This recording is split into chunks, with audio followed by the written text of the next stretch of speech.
Buletin pagi 27 Mac, anda bersama saya Muhammad Syafiq dan tajuk utama pagi ini. Malaysia tidak isytihar perang perdagangan terhadap kesatuan Eropah. Juga sistem semakan bersalah seksual kanak-kanak bermula 1 April ini.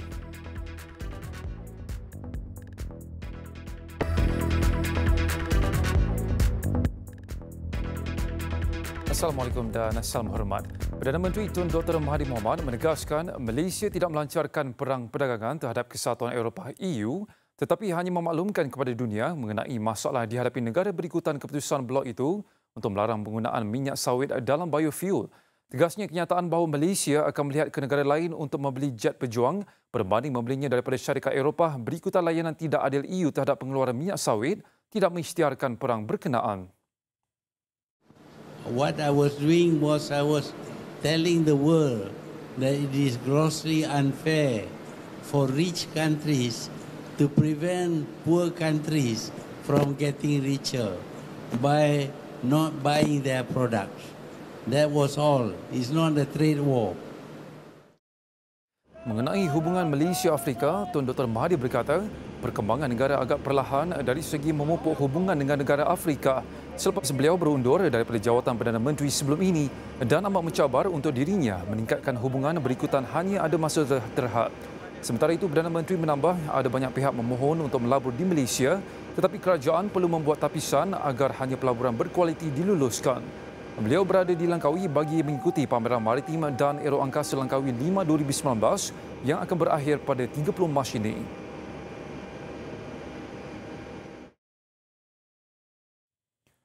Pameran Antarabangsa Maritim dan Aeroangkasa Langkawi 5 2019 terus menjadi perhatian pengunjung perniagaan yang rata-rata menyatakan minat terhadap produk yang dipamerkan. Bukan calang-calang transaksi, setiap urus niaga yang direkodkan mencecah jutaan ringgit malah berbilion ringgit dan ia satu perkembangan yang positif buat industri maritim dan aeroangkasa negara. Dan bagi mendapatkan perkembangan pagi ini, kita terus sahaja bersama rakan setugas wartawan kami Zarif Zafri yang berada di Langkawi.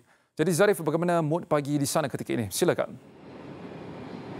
Baik, terima kasih Syafiq di Seri Pentas. Assalamualaikum dan selamat pagi. Melintas langsung saya di pusat pameran antarabangsa Mahsuri Langkawi Kedah bagi membawakan kepada anda perkembangan terkini di pameran Aeroangkasa dan Maritim Langkawi 5 2019. Baik, hari ini hari kedua 5 ini berlangsung dan pagi ini mood di sini baik-baik belaka dan cuaca di sini juga nyaman dan udara yang segar di Pulau Langkawi ini.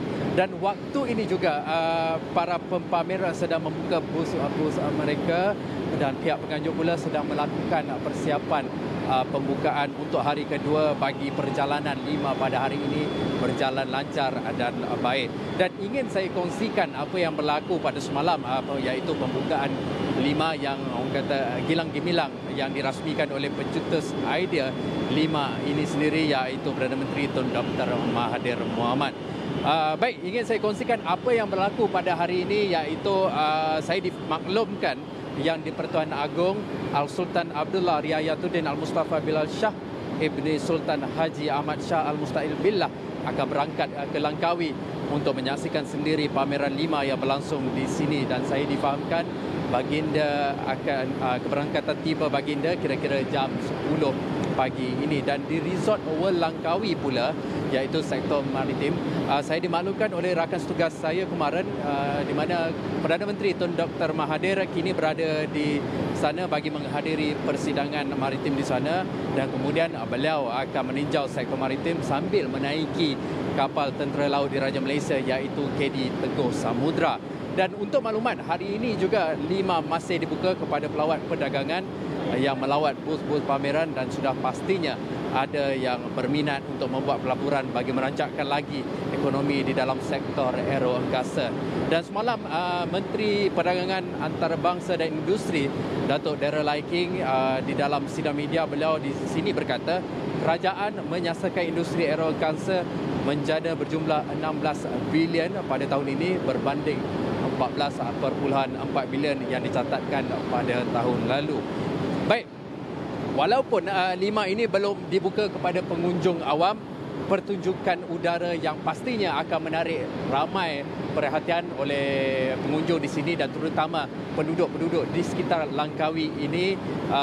Pertunjukan udara akan berlangsung sekitar jam 12 tengah hari ini. Kepada orang Langkawi yang berada di sini, boleh pakat-pakat mai di sini untuk menyaksikan, boleh duduk tepi laut untuk menyaksikan pertunjukan udara yang diambil bahagian oleh pelbagai pihak. Baik, saya kira itu saja yang boleh saya kongsikan buat ketika ini di dalam Buletin Pagi ini. Kita kembali dulu kepada Syafiq di Sebentas. Bella, terima kasih Zarif Zafri langsung dari 5 di Langkawi, Kedah. Kita terus saja dengan laporan yang berikut. Seiring dengan usaha kerajaan membendung kes penganiayaan kanak-kanak, sistem semakan pesalah jenayah seksual terhadap kanak-kanak dalam daftar kanak-kanak dilancarkan. Sistem itu membolehkan ibu bapa atau majikan membuat semakan terhadap pekerja atau pengasuh mereka bagi memastikan individu yang diambil bekerja bebas daripada sebarang rekod jenayah seksual terhadap kanak-kanak.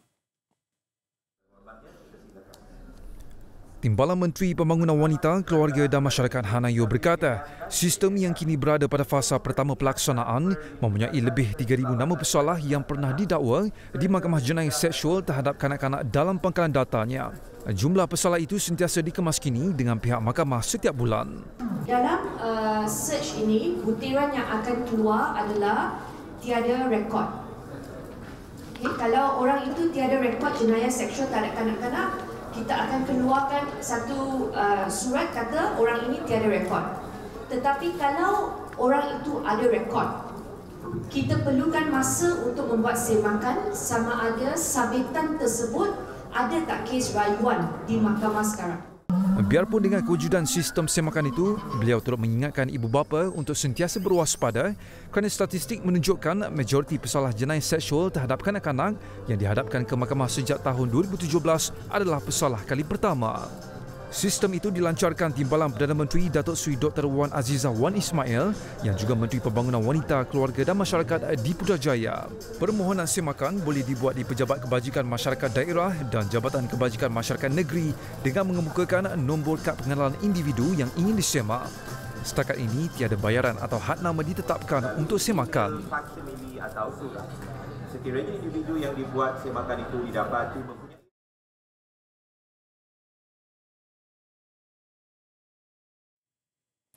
Timbalan Perdana Menteri Datuk Seri Dr. Wan Azizah Wan Ismail menyeru lebih banyak pihak tampil memperkasakan wanita menerusi pelbagai program. Perkara itu sebagai usaha membantu menjayakan agenda pembangunan wanita di negara ini.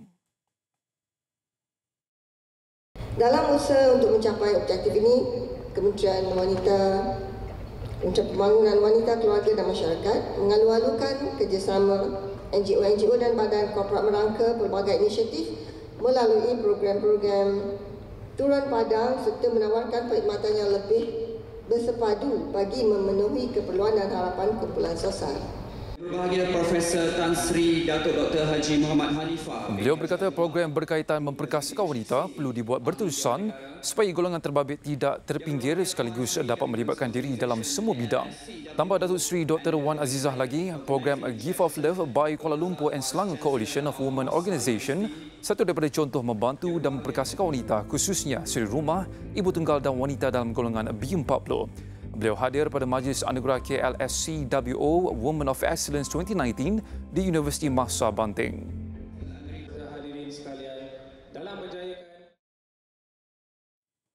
Operasi mencari dan menyelamat pembantu makmal Klinik Kesihatan Daerah Muar, Johor yang hilang ketika menyertai larian Gopeng Ultra Trail di kawasan Gua Tempurung di Perak sejak Sabtu lalu diperluaskan ke 10 km dari jarak mangsa dilaporkan hilang. Kehilangan Muhammad Ashraf Hassan berumur 29 tahun masih menjadi misteri selepas operasi pencarian yang dijalankan sejak kemarin gagal menemui sebarang petunjuk. Penolong Pengarah Operasi Jabatan Bomba dan Penyelamat Malaysia Perak, Muhammad Yunus Abu berkata, operasi di lokasi kejadian turut disertai pasukan khas pelbagai kemahiran MAS dan pasukan khas operasi, taktikal dan penyelamat Malaysia Storm serta khidmat pasukan anjing pengesan. Selain dibantu oleh pasukan penjejak dari pasukan gerakan ARM PGA dan Angkatan Pertahanan Awam Malaysia APM. Kita menggunakan peralatan tali secara lowering untuk turun ke bawah dalam ketinggian lebih kurang 30 kaki dan lebih lah. Keadaan berdinding curam. batu hampa.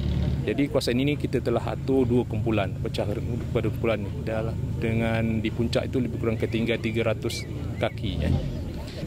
Untuk dari segi secara perkembangannya, secara yang terkini, sekarang ini masih belum ada petunjuk-petunjuk baru yang boleh kita share. Seperti yang saya maklum, kita akan menggunakan semua petunjuk-petunjuk yang boleh kita perolehi daripada orang awam ataupun peserta yang berlari, termasuk dari segi gambar, panggilan terakhir, yang ini akan kita nilai. Sementara itu, Pengerusi Jawatan Kuasa Bencana Daerah Carol Anwar Ramli berkata, mangsa dipercayai hilang dari checkpoint ke-6 hingga ke-10, iaitu kira-kira 10 km. Dan setakat ini hanya botol air dipercayai digunakan mangsa ditemui. Beliau turut memberi jaminan pihak yang mahu menjalankan aktiviti riadah di kawasan berkenaan untuk tidak bimbang kerana kawasan terbabit masih selamat.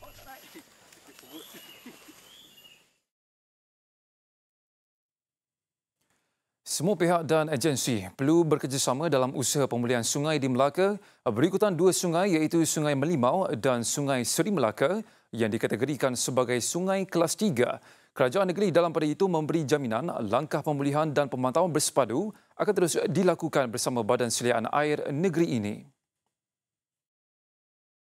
Tapi kita minta kerjasama daripada semua, termasuk penduduk, pengusaha, pengusaha syarikat, lepas tu termasuk kerja-kerja swasta yang buat potongan rumput, katakan jika ada. Semua orang kalau bekerjasama, berganding bahu, kurangkan atau minimumkan atau sifakan jenis-jenis pencemaran laut, pencemaran sungai, pastikan bahan-bahan cemaran tidak mengalir masuk ke sungai. Saya rasa kalau semua orang ambil kerjasama, berganding bahu, perkara ini dapat diselesaikan. Sungai Melimau dan Sungai Seri Melaka tersenarai antara 24 sungai tercemar di seluruh negara yang memerlukan rawatan secara intensif. Punca pencemaran 2 sungai berkenaan adalah pencemaran logistik seperti pembuangan sisa kumbahan, sisa dapur dan pasar. Berdasarkan pensampelan, parameter yang dibuat Jabatan Alam Sekitar Negeri mendapati kandungan air sungai tidak mengandungi kandungan kimia dan biologikal yang berbahaya. Jadi bila air pun bukan mengalir sangat pun. Kebersihan pun tak ada. Akak tengok tumpuk-tumpuk hitam pun, Pak. Itu tumpuk-tumpuk minyak tu. Jadi kita minta itulah pihak yang berwajib lah, yang bertanggungjawab lah. Ambil lah tindakan segera sebelum bertambah parah. Saya kata ini pun dah parah, bukan tak parah kan. Ini pun dah parah dah ni. Untuk sungai ni makin lama makin teruk. Pelajar sekolah, saya sendiri pun rasa tak senang. Student pun tak senang sebab terlalu busuk. Jadi saya harap pihak kerajaan bolehlah bantu untuk pulihkan balik sungai ni seperti sedia kala dan seperti sungai-sungai yang lain. Harap-harap kerajaan boleh buatlah sebaik yang mungkin. Tinjauan mendapati keadaan air sungai itu berwarna kehitam-hitaman sepanjang 3 km. Cuaca panas kering di negeri ini tambah menyulitkan keadaan kerana paras air yang agak surut memperlihatkan sampah sarap bertukar kehitam-hitaman sekaligus membuatkan baunya bertambah busuk.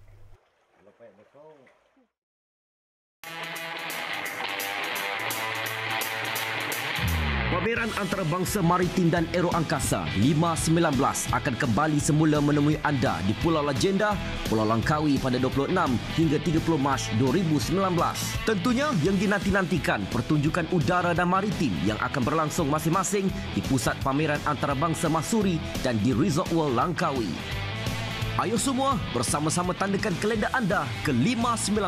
Untuk keterangan lanjut, layari portal rasmi 519 di www.5exhibition.com. Don't miss it, let's go!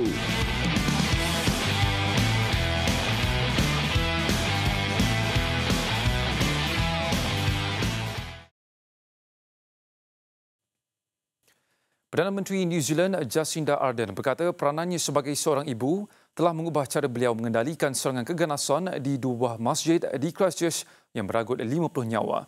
Beliau berkata sedemikian dalam satu temu bual dengan saluran televisyen Australia, The Project, dan turut meluahkan kesedihan mengenai insiden terbabit.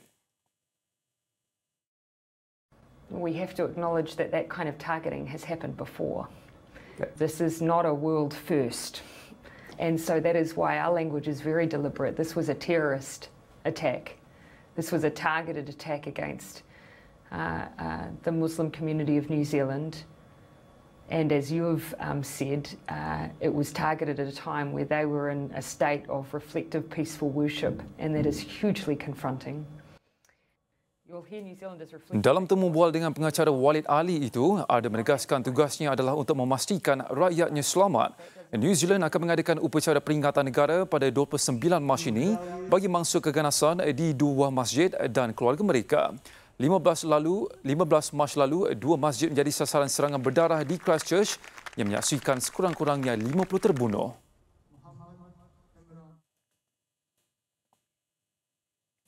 Tiga orang wanita dan seorang bayi maut ketika sebuah bot yang membawa pendatang asing karam di Laut Turki.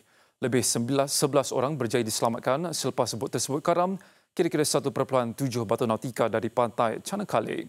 Pihak berkuasa Turki berkata bot tersebut membawa pendatang yang berasal dari Afghanistan dan Iran.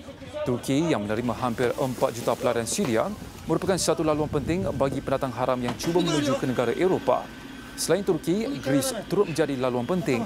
Ankara dan Kesatuan Eropah dalam perjanjian yang ditandatangani pada 2016 berjanji membendung aliran pendatang asing ke negara Eropah. Kedua pihak bersetuju untuk mengambil semula pendatang yang tiba di Kepulauan Greece sebagai pertukaran insentif dan bantuan kewangan.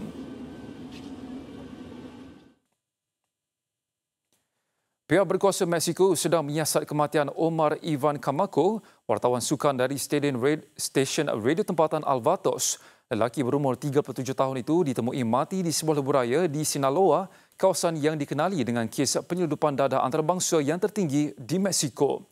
Mexico merupakan negara yang paling bahaya bagi wartawan apabila 124 pengamal media dipercayai dibunuh sejak tahun 2000. 6 wartawan dilaporkan terbunuh dalam tempoh 4 bulan ini selepas Presiden Andres Manuel Lopez Obrador mengambil alih pentadbiran negara.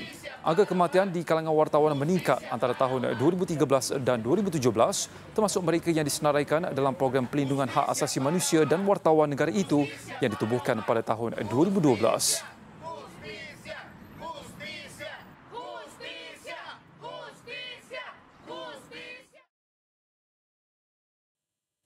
Hasrat skuad hoki negara mencatat kemenangan ketiga berturut-turut dalam kempen Piala Sultan Azlan Shah 2019 tidak kesampaian. Ia menyaksikan Malaysia berdepan laluan sukar untuk melangkah ke peringkat akhir Sabtu ini selepas tumpas 2-4 kepada India malam tadi. Skuad negara Kedalan Roland Oldmans tidak beri kemenangan mudah kepada India menerusi aksi bertenaga sepanjang 60 minit permainan. Malaysia memperoleh 9 peluang terbaik untuk menjadikan gol menerusi pukulan sudut penalti namun sering dinafikan kecekapan penjaga gol India. Seri tanpa jaringan di suku pertama, aksi bertambah rancak pada suku kedua apabila India mendahului 1-0 menerusi gol Paran Sumit pada minit ke-17. Malaysia mengikat kedudukan satu sama hasil gol sudut penalti Razi Rahim pada minit ke-21, namun India kembali menerajui permainan dengan kedudukan 2-1, kali ini dijaringkan Sumit Kumar 6 minit berselang. Pelawat terus menambah tekanan kepada tuan rumah apabila berjaya memperoleh 3 pukulan sudut penalti berturut-turut. Dan hasilnya, Varun Kumar memecah kebuntuan untuk meledak gol ketiga India pada minit ke-36. Malaysia berjaya mengurangkan defisit jaringan kepada 3-2 menerusi gol sendiri Gurinder Singh pada minit ke-58. Namun jaringan Mandip Singh seminit kemudian melenyapkan harapan pasukan negara untuk melakukan kebangkitan. Kekalahan itu menyaksikan anak didik Oldmans jatuh ke tangga ketiga di belakang Korea Selatan yang merampas kedudukan pendahulu apabila membenam Poland 3-2. Juara Asia India pula melonjak ke tangga kedua dengan mencatat kemenangan kedua daripada 3 perlawanan. A compliment to the team, the way they kept fighting to get a good result. I think in the third and the fourth quarter we really created quite a number of opportunities, but you have to take your opportunities in the end to win matches, and that is what we failed in especially in that moment. And then, yeah, the killer is of course the last one. We just scored the 3-2. Juara Sukan Asia 2018, Jepun terus kempunan untuk meraih sebarang mata apabila tewas 1-2 kepada Kanada. Kanada terlebih dahulu di depan pada minit ke-10 menerusi gol padang Balraj Panesar. Ryosei Kato menyamakan kedudukan seminit berselang juga menerusi gol padang. Jepun ranking ke-18 dunia terdesak untuk menyamakan kedudukan namun Kanada lebih pantas di depan. James Kirkpatrick bijak mencuri peluang menjadikan gol kemenangan buat Kanada menerusi gol padang pada minit ke-41. Poland turut menerima nasib sama apabila gagal mengutip sebarang mata selepas tewas tipis 2-3 kepada Korea Selatan. Pasukan bimbingan Karol Siniak mempunyai kelebihan apabila Joseph Hillier menjaringkan gol pertama Poland 2 minit sebelum separuh masa pertama tamat. Korea enggan mengalah berjaya meraih gol penyamaan pada minit ke-40 hasil jaringan cantik Lee Nam Yong. Poland kembali di depan 10 minit berselang menerusi gol padang Jasikowski. Namun dua jaringan Jung Menjay menjadi pemusnah harapan Poland apabila menghasilkan 2 gol berturut-turut pada minit ke-56 dan 60 sekaligus memberi kemenangan mutlak 3-2 memihak Korea yang kekal sehingga tamat permainan.